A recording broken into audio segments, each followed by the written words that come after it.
साल के अंत में हिमाचल प्रदेश में विधानसभा चुनाव होने हैं। ऐसे में राजनीतिक दल जनता को लुभाने के लिए वादों की झड़ी लगा रही है। इसी कड़ी में आम आदमी पार्टी ने भी बुधवार को केजरीवाल की शिक्षा की गारंटी हिमाचल की जनता को दी।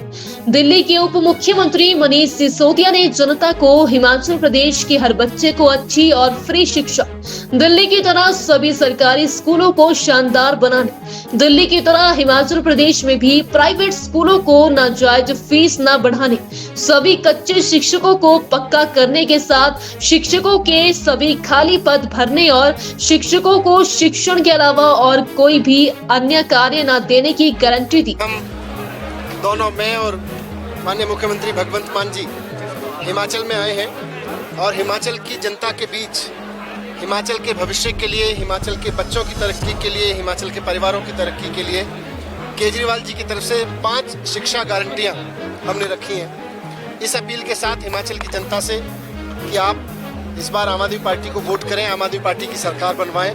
केजरीवाल जी की गारंटी है कि हिमाचल प्रदेश के हर बच्चे को अच्छी और फ्री शिक्षा आम आदमी पार्टी की सरकार दिलवाएगी। केजरीवाल जी की गारंटी है कि दिल्ली की तरह सभी सरकारी स्कूलों को शानदार बनाया जाएगा। केजरीवाल जी की गारंटी है कि दिल्ली की तरह हिमाचल प्रदेश में भी प्राइवेट स्कूलों की फीस नाजायज रूप से नहीं बढ़ने दी जाएगी। हिमाचल प्रदेश के सभी कच्चे शिक्षकों को पक्का किया जाएगा और शिक्षकों के सभी खाली पद भरे जाएंगे और शिक्षकों को शिक्षण के अलावा और कोई काम नहीं दिया जाएगा। ये केजरीवाल जी की 5 गारंटियां हैं जो हम दोनों आज माननीय भगवंत मान जी के नेतृत्व में यहाँ रखने आए थे हिमाचल की जनता के बीच। और हमको पूरी उम्मीद है कि अपने बच्चों के भविष्य के लिए हिमाचल की जनता इस बार झाड़ू पे वोट करेगी, आम आदमी पार्टी को वोट करेगी।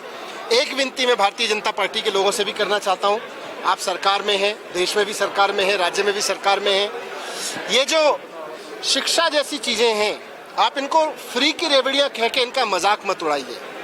आपके लिए फ्री की रेवड़ियाँ हैं, केजरीवाल जी के लिए गारंटियाँ हैं और आम आदमी के लिए, आम आदमी के बच्चों के लिए भविष्य की उज्जवल होने की गारंटी है। अगर बच्चे को अच्छी शिक्षा मिलती है, फ्री अच्छी शिक्षा मिलती है, तो हर परिवार का और हर राज्य का भविष्य सुधरता है। तो इसलिए इनका मजाक मत उड़ाइए। आज अरविंद केजरीवाल जी की रहनुमाई में माननीय डिप्टी सीएम और देश के क्रांतिकारी शिक्षा मंत्री जिन्होंने शिक्षा के क्षेत्र में जो काम किया उसकी पूरी दुनिया में चर्चा होती है, माननीय मनीष सिसोदिया जी, और हम दोनों यहाँ पे शिमला में आए हैं। और जैसा कि मनीष जी ने कहा कि हम झूठे वादे नहीं करते, हम दावे नहीं करते, हम गारंटी देते हैं। गारंटी मीन्स कि इस काम की गारंटी है, ये होगा।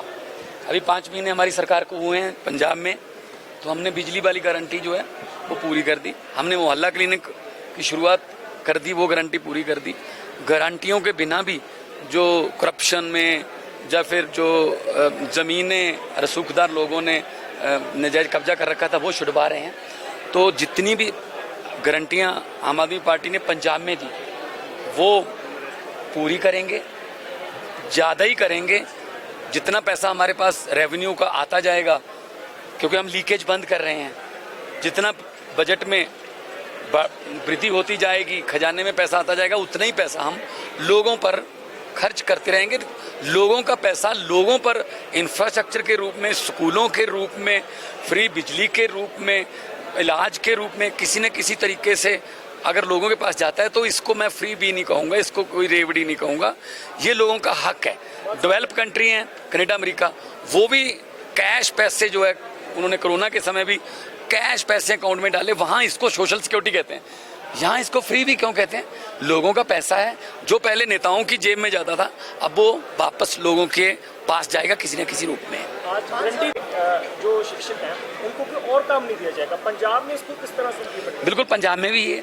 मैं खुद एक टीचर का बेटा हूँ, मुझे पता है मेरे डैडी की ड्यूटी कहाँ लगती थी कि आपने जनगणना भी करनी है, आपने अभी ये सरकार की कोई स्कीम आई है, उसके मुताबिक आपकी ड्यूटी वहाँ लग गई, इलेक्शन करवाना है आपने, फिर वोटों की गिनती करनी है। अभी कोरोना में बॉर्डर पे ड्यूटी लगाई गई थी टीचरों की कि आपने चेक करना है कोई कोरोना जो पीड़ित है वो इधर ना आ जाए। तो ये काम तो टीचरों का नहीं है ना। तो दिल्ली में जैसे किया इन्होंने, मनीष जी ने, अरविंद केजरीवाल जी की सरकार ने, कि टीचरों को पढ़ाई के सिवा और कोई काम नहीं, वही हम पंजाब में कर रहे हैं। हमसे अभी आने वाले दिनों में सेंसस होगा 2021 का, कोरोना की वजह से 2022 तक आ गया वो। अभी आने वाले दिनों में जनगणना होगी, तो हमसे 68,000 शिक्षक मांगे गए हमसे कि आप हमें दीजिए, हमने जनगणना करनी है। हमने कहा जी हम अपने टीचरों को नहीं दे सकते, आप ऐसा कीजिए, हम आपको पढ़े लिखे युवा MSc, MA, MTech, PhD लड़के लड़कियां देते हैं, उनको 1-1.5 महीने की ट्रेनिंग दो, 3-4 महीने में ये काम होगा, उनका भी रेज़्यूमे बनेगा कि उन्होंने दुनिया के सबसे बड़े देश की जनगणना में हिस्सा लिया, उनको सर्टिफिकेट मिलेंगे। आने वाले दिनों में उनको नौकरियों में उनका रेज़्यूमे ये काम आएगा, तो हम उनको, और 4-5 महीने के लिए बहुत से बेरोजगारों को काम भी मिलेगा। तो हम जो है स्कूलों को ऐसे मतलब लावारिस नहीं छोड़ सकते। देखिए, ये विरोधियों के पास और कोई मुद्दा नहीं है, हम विकास की बातें करते हैं। वो तो इलेक्शन जब हो रहा था, वोट मांग रहे थे, तब भी वो तो यही बातें कर रहे थे, तब भी वो मंदिर मस्जिद नफरत की बातें कर रहे थे, तब भी वो कह रहे थे कि इसने ये नहीं किया, इसने वो नहीं किया। हमने कहा हम स्कूल अच्छे करेंगे, हम अस्पताल अच्छे करेंगे, हम बिजली देंगे। तो बाकी जो बिल्कुल जो अमन कानून, लॉ एंड ऑर्डर पंजाब का बिल्कुल सही चल रहा है, हम मिलके चल रहे हैं, क्योंकि बॉर्डर स्टेट है, इसलिए 15 अगस्त पे भी कुछ ऐसी आती रहती हैं, कुछ धमकियां जो हैं, फोकी धमकियां होती हैं, वो पूरा पीसफुल और स्टेट का भाईचारक सांझ, सोशल बॉन्डिंग कायम रखना मेरी सबसे बड़ी जिम्मेदारी है। 3.25 करोड़ लोगों ने मेरे पे यकीन किया है, तो मैं उनको यकीन दिलाता हूं कि पंजाब की भाईचारक सांझ को टूटने नहीं दिया जाए। पंजाब में